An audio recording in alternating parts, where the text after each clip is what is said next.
नमस्ते विद्यार्थ्यांनो. तर आज आपण मुलांनो इयत्ता 5वीचं बालभारती भाग 3 मधील गणित या विषयाचा अभ्यास करणार आहोत आणि गणितातील आपण कोणतं प्रकरण बघणार आहोत मुलांनो आज?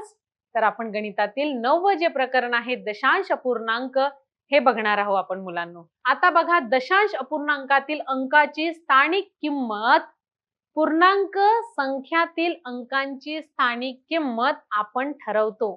तर बघा मुलांनो, दशांश अपूर्णांकातील अंकाची जी स्थानिक किंमत आहे म्हणजे प्लेस व्हॅल्यू आहे, स्थानिक किंमत जी आहे ती पूर्णांक संख्यामधील अंकाची स्थानिक किंमत आपण ठरवतो. आणि त्याच पद्धतीने दशांश अपूर्णांकातील अंकाची जी स्थानिक किंमत आहे ती ठरवता येते, डिटरमाइन करता येते, ठरवता येते. तर बघा, उदाहरण दिलेलं आहे इथे. पहिलं उदाहरण आहे 73 टिंब 82 म्हणजे 73.82 या संख्येत 7 या अंकाची स्थानिक किंमत किती आहे ते बघूया. बघा, याला आपण पहिले वाचूया कसं मुलांनो. तर 73.82 असं आपण याला वाचूया.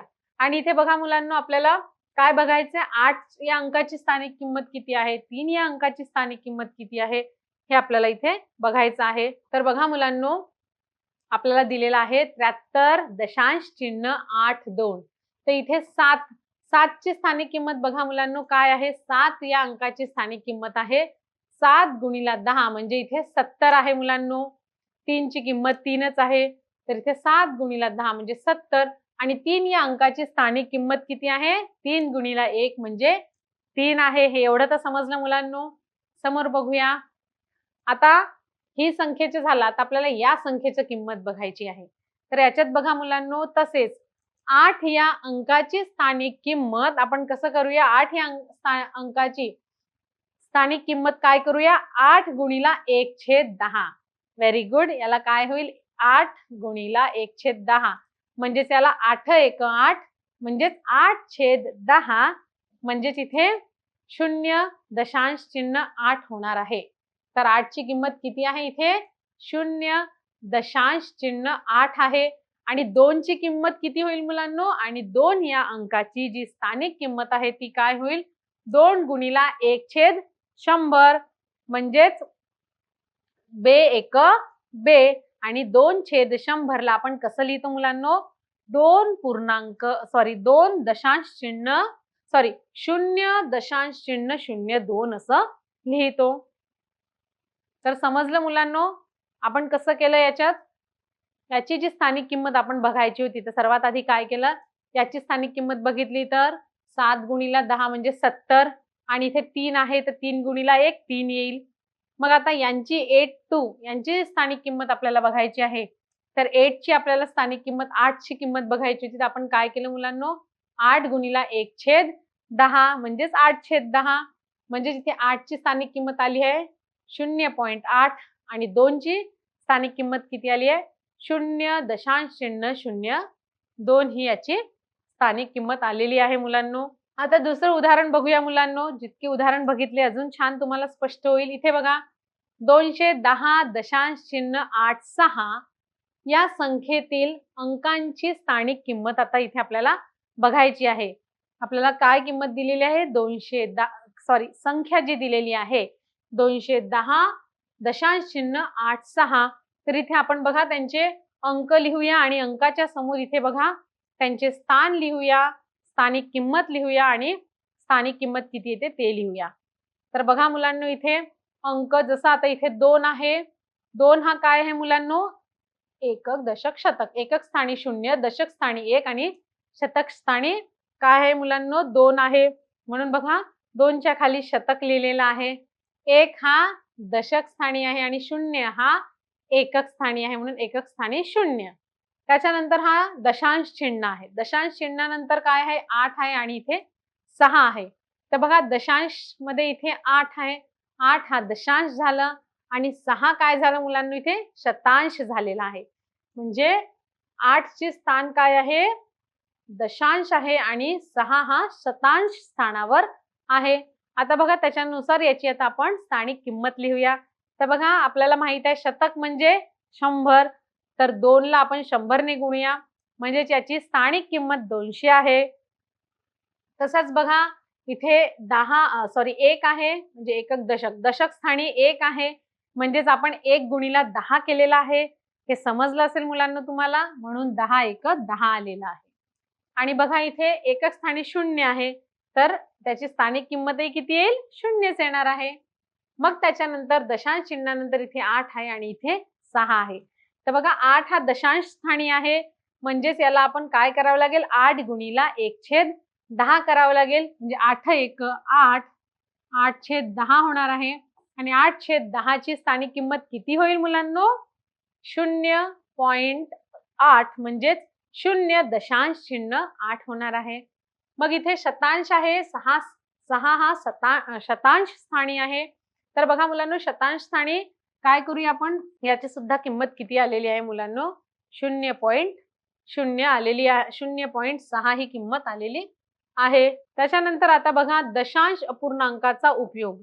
तर मुलांनो, आपण आता काय बघणार आहोत? दशांश अपूर्णांकाचा काय उपयोग आहे ते आपण बघूया. याच्यामध्ये बघा मुलांनो, सर म्हणतात आता आपण 24.50 म्हणजेच 24 रुपये 50 पैसे कसे काय ते पाहूया. सरांनी म्हटलं, जसं मगाशी बॉक्सवर काय लिहिलं होतं? 24 रुपये 50 पैसे. ते कसं आहे ते आता सर म्हणतात आपण बघूया. तर बघा मुलांना, आपल्याला माहित आहे 1 पैसा म्हणजे किती रुपये? 1 पैसा म्हणजे 100 रुपये. बघा 24 रुपये, तर बघा 1 पैसा म्हणजे किती? तर 1 पैसा म्हणजे 100 रुपये होतो. बघा 1 पैसा म्हणजे 100 रुपये. 100 पैसे म्हणजेच 1 रुपया होईल. 1 रुपया म्हणजे 100 पैसे किंवा 100 पैसे म्हणजे 1 रुपया होणार आहे मुलांनो. म्हणून 1 पैसा म्हणजे 1 शतांश रुपया म्हणजेच 0.001 रुपया होईल. काय होईल मुलांनो? 1 पैसा म्हणजे 1 शतांश होईल आणि त्यालाच आपण काय लिहू शकतो? 0.01 लिहू शकतो.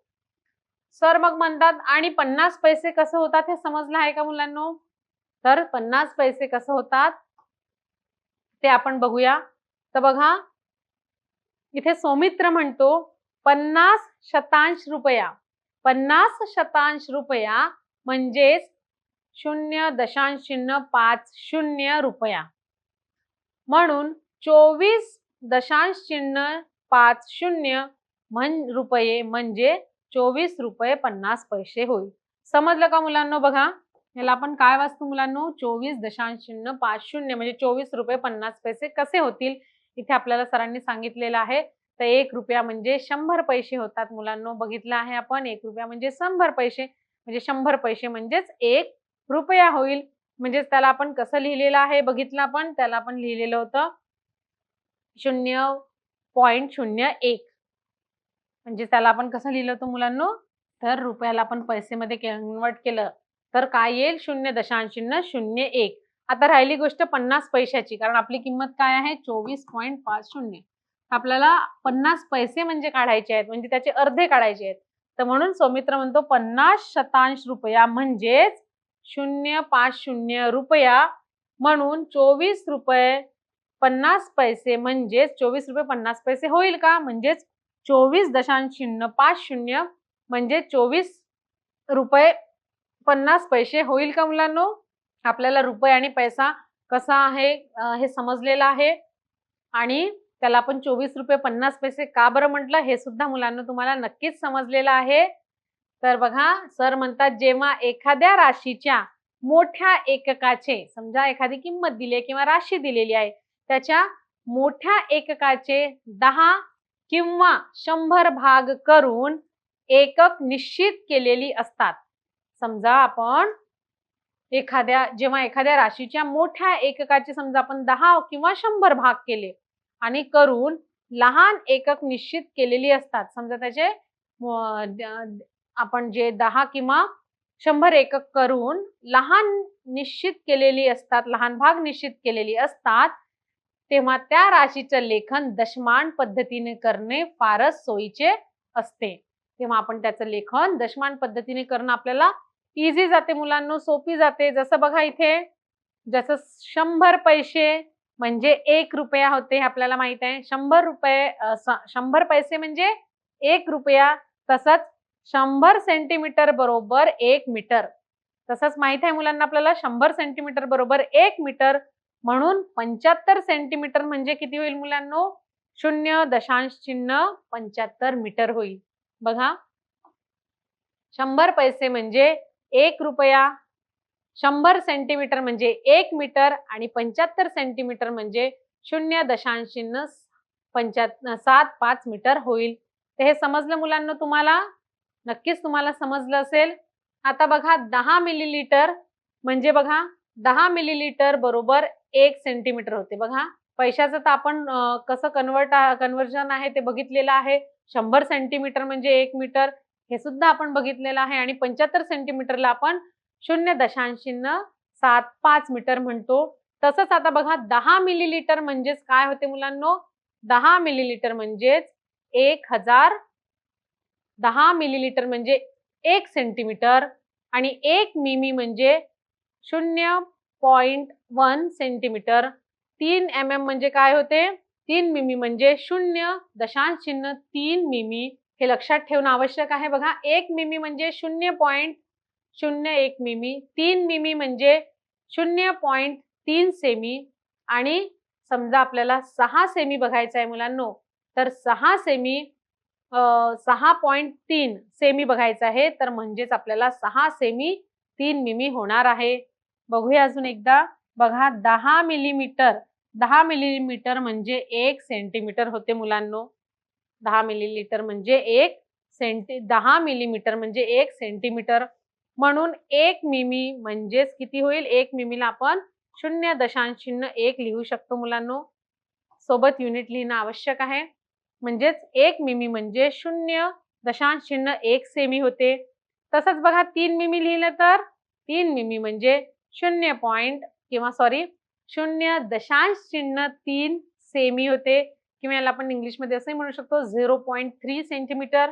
आता बघा आपल्याला 6.3 किंवा 6.3 सेंटीमीटर म्हणजे किती होते हे बघायचं आहे. तर बघा 6.3 सेंटीमीटर म्हणजे 6 सेमी 3 मिमी होईल. काय होईल मुलांनो?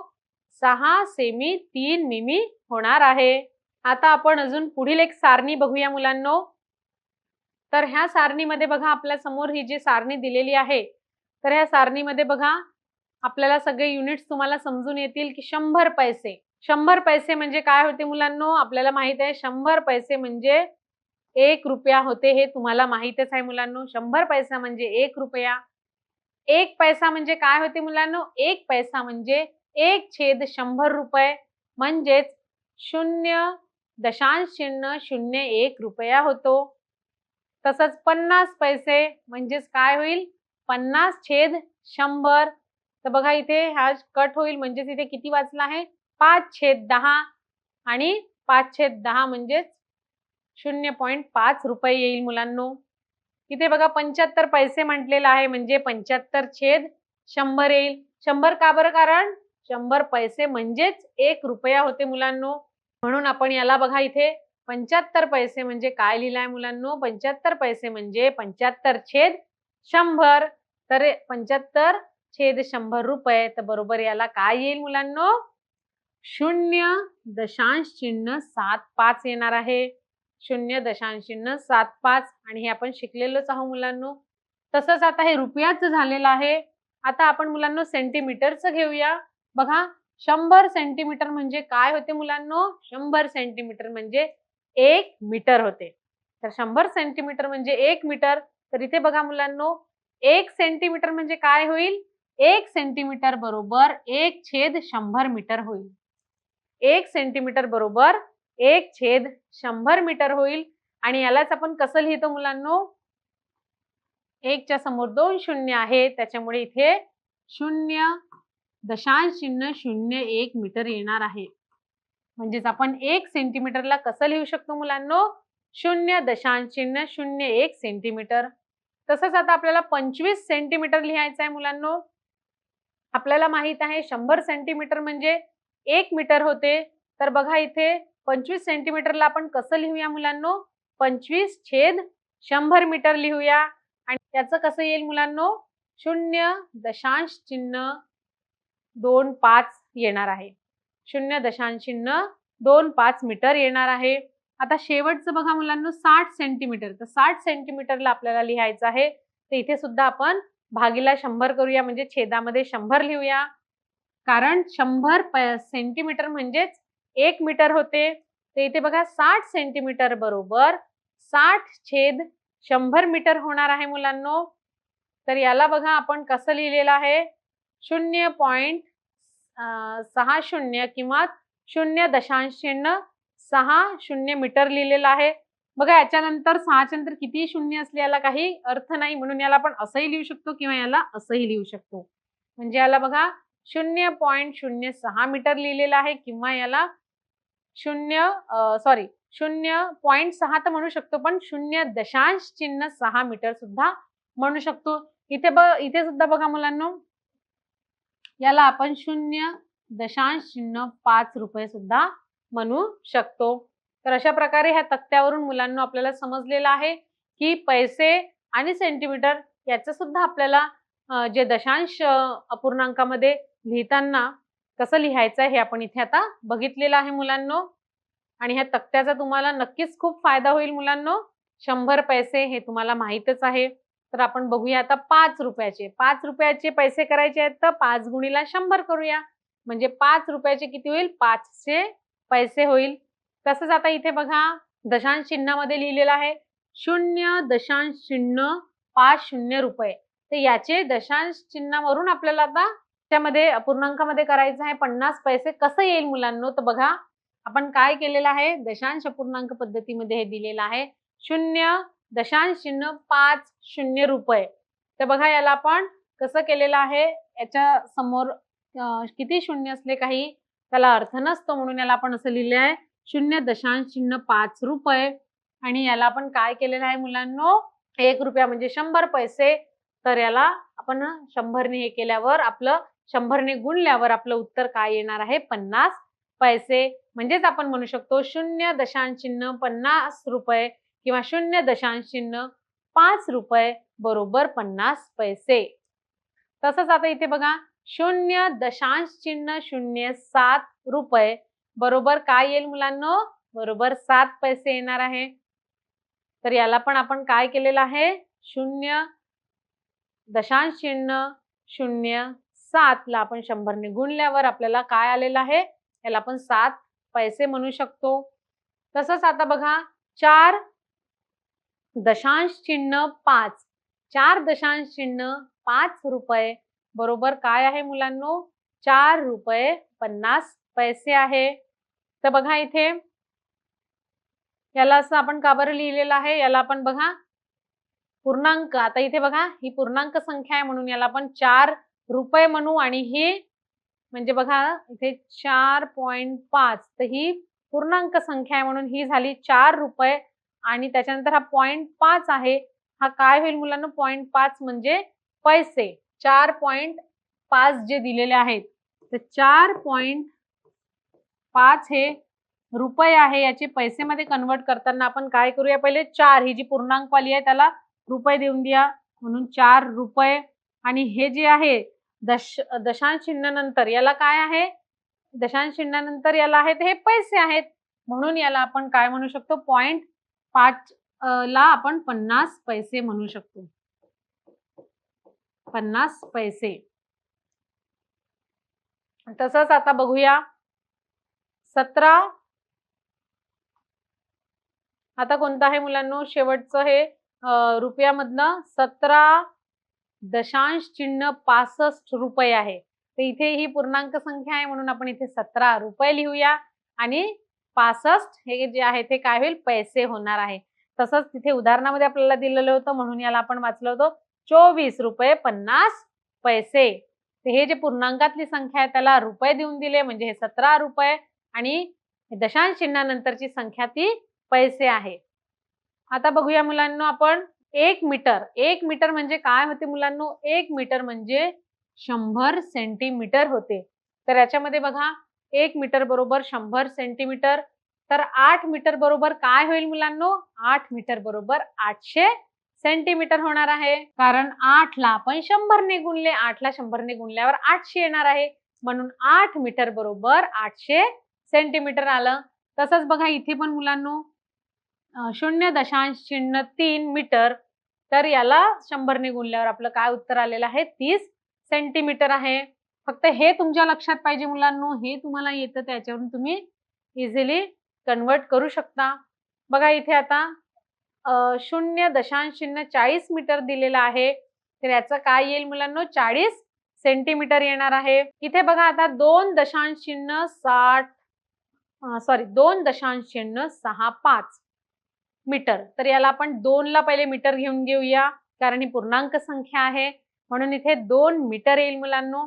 हे झाले 2 मीटर आणि 65 काय येईल सेंटीमीटर, म्हणून 2 मीटर 65 सेंटीमीटर किंवा 2 मीटर 65 सेंटीमीटर आपण याला असं म्हणू शकतो. याला सुद्धा बघा 14.9 मीटर आहे. इथे काय होईल, हे जे 14 आहे ते 14 मीटरला जाईल, म्हणून 14 मीटर आणि उरलेली संख्या ही सेंटीमीटर मध्ये जाईल, म्हणजे त्याला 14 मीटर 90 सेंटीमीटर असं सुद्धा आपण म्हणू शकतो. आणि नक्कीच मुलांनो हा तुम्हाला तक्ता समजला असेल. महत्वाचे फक्त जे आहेत हे लक्षात ठेवायचे की 1 रुपया म्हणजे 100 पैसे आणि 1 मीटर बरोबर 100 सेंटीमीटर. अर्धा, पाव, पाऊण, सव्वा इत्यादीचे दशांश अपूर्णांकात लेखन, याचे आपण काय करूया मुलांनो, दशमान अपूर्णांकामध्ये यांचे लेखन बघूया. तर बघा इथे अर्धा जो आहे, अर्धा म्हणजेच हाफ, तर अर्धा याचे व्यवहारी अपूर्णांकात आपण 1/2 लिहितो, हे माहितच आहे. पूर्ण आहे तर 1 आणि अर्धा आहे तर त्याला आपण व्यवहारी अपूर्णांकामध्ये आपण काय लिहितो, त्याला 1/2 असं लिहितो, 1/2 असे करतो. आणि याच अपूर्णांकाचे लेखन समजा आपल्याला दशांश पद्धतीत करायचं आहे, तर आपण शिकलो याच्या आधी दशांश पद्धतीत कसं करायचं. तर बघा मागील तक्त्यामध्ये आपण शिकलो आहोत मुलांनो, तक्त्यामध्ये दिलेलं होतं की अपूर्णांकाचे दशांश पद्धतीत कसं रूपांतर करायचं. तर आपल्याला आता 1/2 या अपूर्णांकाचे लेखन आपल्याला दशांश पद्धतीत करायचं आहे. तर यासाठी आपण 1/2 चे 10 असणाऱ्या सममूल्य अपूर्णांकात काय करूया, रूपांतर करूया, कन्वर्ट करूया. 1/2 चे काय करूया, 1/2 चे छेद 10 असणाऱ्या आपल्याला सममूल्य अपूर्णांकात रूपांतर करायचं आहे. इथे बघा मुलांना, म्हणून 1/2 ला आपण काय केलं, सममूल्य अपूर्णांकाचा वापर करून अंशाला आणि छेदाला 5 ने गुणला आहे मुलांनो. तिथे 5 1 5 आणि 5 2 10 आलेला आहे. म्हणून बघा 1/2 चे दशांश अपूर्णांकात लेखन याला आपण 5/10 किंवा 0.5 असे होते. समजले मुलांनो. बघा 1/2 आपल्याला म्हणजे अर्धा, याची आपल्याला काय करायचे होते, व्यवहारी अपूर्णांकामध्ये आपण अर्ध्याला काय म्हणतो, हाफ. आपण अर्धा जे शिकत आहोत तर व्यवहारी अपूर्णांकामध्ये आपण अर्ध्याला काय लिहितो, 1/2 लिहितो किंवा हाफ लिहितो. पण याचे आपल्याला आता दशांश पद्धतीमध्ये आपल्याला याचं रूपांतर करायचं होतं. तर हे दशमान पद्धतीत रूपांतर करायसाठी आपण काय करूया, याला 1/10 करायचं आहे. याला आपण याचा छेद किती 10 करायचा आहे. छेद 10 झालं पाहिजे तर आपण सममूल्य अपूर्णांकाचा वापर करून काय करूया, 2 च्या छेदात 10 आलं पाहिजे, म्हणजे 2 ला कितीने गुणूया, 5 ने. Very good. पण अंशाला आणि छेदाला सारख्याच संख्येने गुणावं लागते. मग इथे किती येईल, 5 1 5 आणि 2 पंचे 10, म्हणून इथे आपण 5 ने गुणलेला आहे, कारण आपल्याला छेद काय करायचं होतं मुलांनो, 10 करायचा होता. मग आलेला आहे 5/10 आणि आपण 1/2 ला आपण 5/10 म्हणू शकतो. 5/10 पण लिहितो आपण अपूर्णांकात किंवा याला 0.5 सुद्धा लिहितो. तर हे नक्कीच समजलं असेल मुलांना तुम्हाला. अर्ध्याचं जे लेखन आहे दशांश अपूर्णांकात कसं लेखन करतो, तर अर्ध्याचं आपण दशांश अपूर्णांकात लेखन करताना 5/10 किंवा 0.5 असं करतो. लक्षात घ्या की अर्धा म्हणजे काय आहे मुलांनो, अर्धा म्हणजे काय आहे, हाफ. तर इथे बघा मुलांनो, अर्धा जो आहे तर अर्धा म्हणजे काय आहे, हाफ आहे. त्याला आपण 1/2 किंवा 1/2 असं म्हणतो. तर बघा म्हणून इथे काय केलेलं आहे, अंशाला आणि छेदाला 5 ने गुणलेलं आहे, कारण आपल्याला इथे छेद 10 आणायचा होता. म्हणून याचं काय आलेलं आहे, 5/10 आणि 5/10 बरोबर याला आपण 5/10 म्हणतो किंवा याला आपण काय म्हणतो 0.05 असं सुद्धा आपण याचं लेखन करतो. तसेच 1 म्हणजे काय होते मुलांनो? 1 म्हणजे 10 शतांश. 1 म्हणजे काय होते मुलांनो? 1 म्हणजे 10 शतांश. म्हणून 5/10 म्हणजे 5 गुणिले आता बघा अंशाला आणि छेदाला आपण 10 ने गुणलेलं आहे. 5×10 50 आणि 10×10 100. 10 गुणिले 10 म्हणजे 100. म्हणजे याचं 5/10चं काय आलं? 500/100. त्यामुळे 1/2 ला आपण असं लिहितो. हे समजलं कसं आलं 0.5 किंवा 0.05 हे कसं आलं? तुम्हाला हे तर समजलं मुलांनो. पण हे सुद्धा कसं आलं तर बघा आपण काय केलेलं आहे. 1 म्हणजे 10 शतांश होते. म्हणून आपण 5/10 ला आपण समूल्य अपूर्णांकाचा वापर करून अंशाला आणि छेदाला 10 ने गुणले. 5×10 50 आणि 10 गुणिले 10 100. मग बघा 50/100 जे आलेलं आहे. त्यामुळे आपण बघा 1/2 बरोबर आपण काय केलं? अंशाला आणि छेदाला 50 ने गुणलेलं आहे. मग बघा 50 बघा 1/2 च्या जागी आलेला आहे. 50 1 50 50 2 100 आणि 50/100 चं दशांश पूर्णांकात रूपांतर केलं तर किती आलं मुलांनो? 0.05. म्हणून अर्धा किंवा अर्ध्यालाच आपण हाफ म्हणतो. याचं लेखन दशांश अपूर्णांकात आपण 0.05 किंवा 0.50 असेही करता येते. आणि पाव आणि पाऊण यांचे लेखन व्यवहारी अपूर्णांकात कसं करते बघा. अर्ध्याचं व्यवहारी अपूर्णांकात कसं रूपांतर करतो हे आपल्याला समजलेलं आहे. आता बघा पाऊण याचे लेखन व्यवहारी अपूर्णांकात अनुक्रमे कसं करतात? 1/4 आणि 3/4.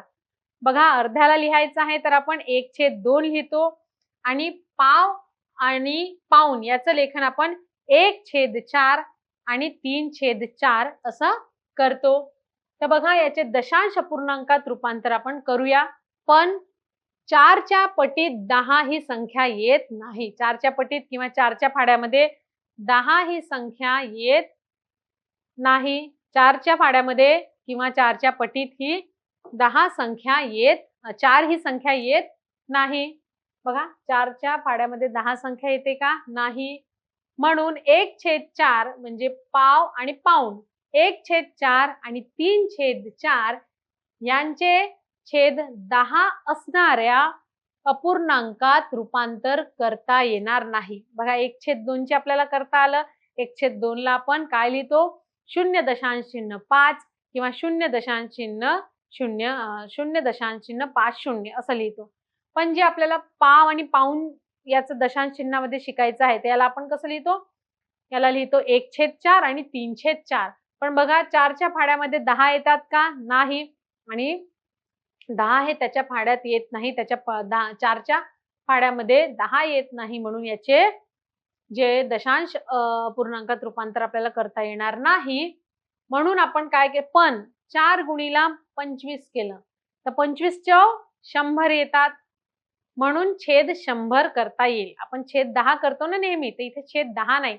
इथे छेद आपण 100 केलेला आहे. का बरं 100 केलेला आहे मुलांनो? नक्कीच तुमच्या लक्षात आलेलं असेल. कारण 4च्या फाड्यामध्ये 10 संख्या येत नाही आणि म्हणून आपल्याला 1/4 चं जेव्हा दशांश पूर्णांकात रूपांतर करायचं आहे तर आपण 4च्या फाड्यात 10 येत नाही. म्हणून आपण काय करूया? त्याचा छेद 100 करूया. कारण 4च्या फाड्यात 4 गुणिले 25 केलं तर 100 येते. म्हणून आपण इथे छेद काय केला आहे मुलांनो? 100 आपल्याला करता येईल. म्हणून आपण पावला आपण 1/4 तर म्हणून इथे आपण सममूल्य अपूर्णांकाचा वापर करून बघा लक्षात येतच असेल मुलांनो. अंशाला आणि छेदाला आपण काय केलेलं आहे मुलांनो? 25 ने गुणलेला आहे. तर इथे बघा 25 1 25 आणि 25 100 आलेलं आहे. म्हणजेच 25/100 बरोबर काय आहे मुलांनो? 25/100 याला आपण 0.25 हे लिहू शकतो. आणि बघा आता पाऊण म्हणजे काय होते मुलांनो? पाऊण म्हणजे 3/4. तर इथे पण आपण काय करूया? अंशाला आणि छेदाला 25 ने गुणूया. बघा 25 तिरी 75 आणि 25 चौ 100. याचं आपण दशांश पूर्णांकात केलं तर काय आलेलं आहे 0.75. तर मुलांना नक्कीच तुम्हाला हे समजलं असेल. जेव्हा हाफचं आपल्याला करायचं होतं 1/2 याला आपण अर्धा म्हणतो, अर्ध्याचं करायचं होतं तर आपण त्याचा छेद 10 आरामात करता आला, कारण 2च्या पाड्यामध्ये 10 येतात म्हणून. पण जेव्हा आपल्याला पाव आणि पाऊण करायचं होतं मुलांनो, तर 4च्या पाड्यामध्ये 10 ही संख्या येत नाही.